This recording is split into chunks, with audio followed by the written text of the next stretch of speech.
গতকাল সকালে শিক্ষায় নিয়োগ দুর্নীতি মামলায় মন্ত্রী চন্দ্রনাথ সিনহার বোলপুরের বাড়িতে পৌঁছে যান ইডি আধিকারিকরা। 14 ঘন্টা ধরে তল্লাশি অভিযান চালানো হয় তার বাড়িতে, পাশাপাশি চলে জিজ্ঞাসাবাদ এবং 14 ঘন্টা ধরে তল্লাশির পর 41 লক্ষ টাকা নগদ পাওয়া গেছে মন্ত্রীর বাড়ি থেকে, এমনটাই দাবি ইডির। পাশাপাশি এই বিপুল পরিমাণ অঙ্কের টাকা উদ্ধার হওয়ার পিছনে সেই টাকার উৎস কি জানতে চাওয়া হলে মন্ত্রী কোনো সন্তোষজনক উত্তর দিতে পারেননি বলেও ইডির সূত্রে দাবি করা হচ্ছে। এই বিষয় নিয়ে আরো বিস্তারিত জানতে সরাসরি কথা বলে নেব, আমাদের সঙ্গে রয়েছে প্রতিনিধি প্রকাশ সিনহা। প্রকাশ, লোকসভা ভোটের মুখে বিপুল পরিমাণ অঙ্কের একটা টাকা 41 লক্ষ টাকা পাওয়া গেছে মন্ত্রী চন্দ্রনাথ সিনহার বাড়ি থেকে। এই টাকার উৎস সম্পর্কে ইডি সূত্রে কি জানতে পারছো? পাশাপাশি আর কি কি তথ্য বা সূত্র ইডির হাতে উঠে এলো?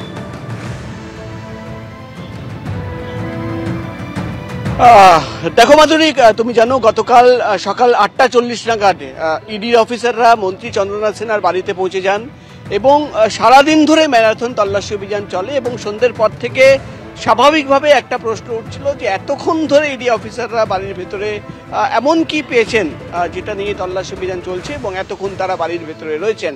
সেই উত্তর কিন্তু আজকে আমরা পেয়েছি। ইডি সূত্রের খবর, মন্ত্রী চন্দ্রনাথ সিনহার বাড়ি থেকে 41 লক্ষ নগদ টাকা পাওয়া গেছে, ক্যাশ টাকা। লোকসভা ভোটের আগে মন্ত্রীর বাড়ি থেকে ক্যাশ টাকা পাওয়া যাচ্ছে এবং ইডি আধিকারিকরা যেটা দাবি করছেন যে গতকাল যখন মন্ত্রী চন্দ্রনাথ সিনহাকে প্রশ্ন করা হয় যে এই টাকা, এত বিপুল পরিমাণে টাকা, নগদ টাকা, ক্যাশ টাকা বাড়িতে কেন রাখা রয়েছে, তিনি কিন্তু কোনো সন্তোষজনক উত্তর দিতে পারেননি। তারপরেই কিন্তু সেই সমস্ত টাকা 41 লক্ষ টাকা বাজেয়াপ্ত করা হয়েছে। গতকালের ফুটেজ, গতকাল রাত 10:30 নাগাদ যখন ইডি অফিসাররা মন্ত্রীর বাড়ি থেকে বেরোচ্ছেন, তুমি সেই ফুটেজ যদি দেখো, সেখানে প্রথম ব্যক্তি তুমি দেখবে, প্রথম অফিসার, ইডি অফিসার, তিনি সামনের দিকে একটা ব্যাগ হাতে নিয়ে, কালো রঙের ব্যাগ, বেরোচ্ছেন। সেই ব্যাগেই কিন্তু টাকা ছিল এবং সেই সমস্ত টাকা বাজেয়াপ্ত করা হয়েছে, সিজিও কমপ্লেক্সে ইডি দপ্তরে নিয়ে যাওয়া হয়েছে।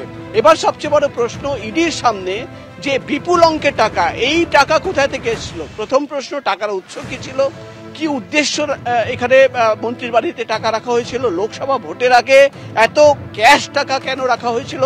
গতকাল তুমি জানো, বারবার যেটা ইডি সূত্রের খবর, যে শিক্ষা নিয়োগ দুর্নীতি মামলায় তদন্ত করতে গিয়ে কুন্তল ঘোষ, তাপস মণ্ডল, তাদের বয়ানের কপি সামনে রেখে মন্ত্রীকে জিজ্ঞাসাবাদ করা হয়েছে। মন্ত্রীর সঙ্গে আমরা আজকে সকালবেলা কথা বলার চেষ্টা করেছিলাম, তিনি ক্যামেরার সামনে কিছু বলতে পারেননি, কিন্তু তিনি স্বীকার করেছেন যে হ্যাঁ, তাকে বয়ানের কপি দেখানো হয়েছে, তিনি কোঅপারেট করেছেন। গতকাল রাতেও তিনি দাবি করেছেন। কিন্তু এই বিষয় নিয়ে, নগদ টাকা যে তার বাড়ি থেকে পাওয়া গেল, এই নিয়ে মন্ত্রী কিন্তু মুখ খোলেননি, তিনি কিছু বলতে চাননি।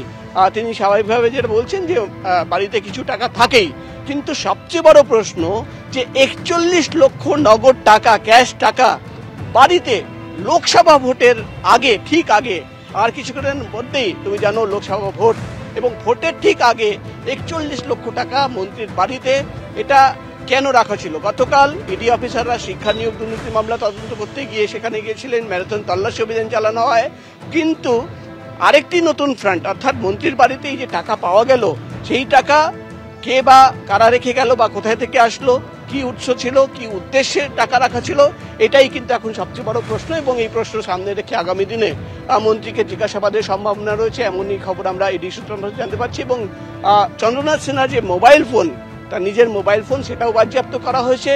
বেশ কিছু নথি ইডি অফিসাররা বাজেয়াপ্ত করেছেন, কিন্তু এই সমস্ত নথি, একদমই প্রকাশ, একাধিক গুরুত্বপূর্ণ নথিও পাওয়া গিয়েছে, এমনটাই দাবি ইডির। প্রকাশ, তুমি আমাদের সঙ্গে থাকো। এই মুহূর্তে রাজ্য বিজেপির মুখপাত্র শ্রমিক ভট্টাচার্যের সঙ্গে আমরা টেলিফোনে যোগাযোগ করে নিয়েছি।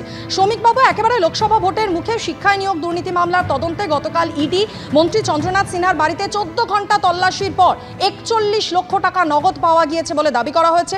মন্ত্রীর ফোন বাজেয়াপ্ত করা হয়েছে এবং আরও অনেক গুরুত্বপূর্ণ নথি পাওয়া গেছে। অত্যন্ত উল্লেখযোগ্য বিষয় হলো, এই বিপুল পরিমাণ টাকার উৎস সম্পর্কে মন্ত্রী কোনো সন্তোষজনক উত্তর দিতে পারেননি বলে ইডি সূত্রে দাবি করা হচ্ছে।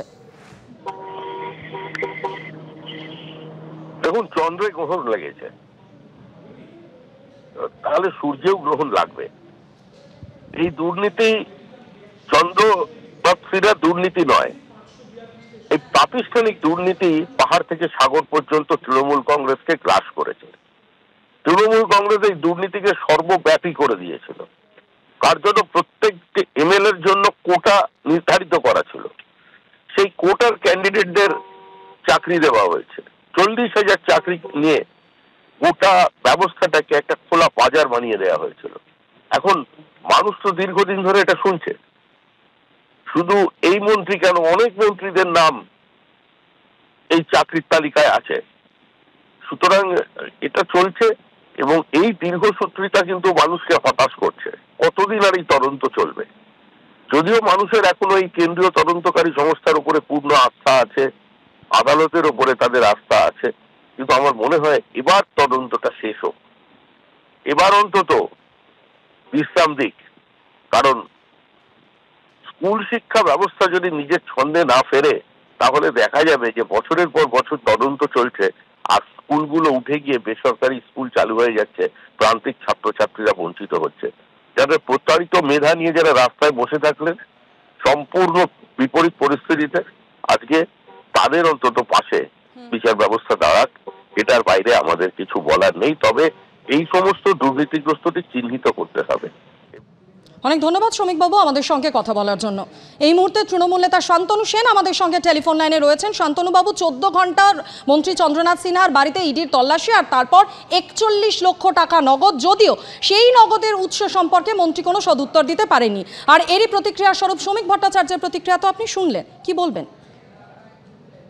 দেখুন, নির্বাচন ঘোষণা হয়ে যাওয়ার পর, মডেল কোড অফ কন্ডাক্ট চালু হয়ে যাওয়ার পরেও সারা দেশ জুড়ে বিরোধীদের বিরুদ্ধে রাজনৈতিক ষড়যন্ত্র চলছে এবং চেষ্টা করা হচ্ছে বিরোধীদের কণ্ঠ রোধ করা, ভয় দেখানোর চেষ্টা করা হচ্ছে এবং তারা চাইছে একে একে সমস্ত বিরোধী নেতা তারা যদি কাস্টডিতে চলে যায় তাহলে তারা 400 পার যেটা বলছে সেটা হয়তো 500 পার হয়ে যাবে।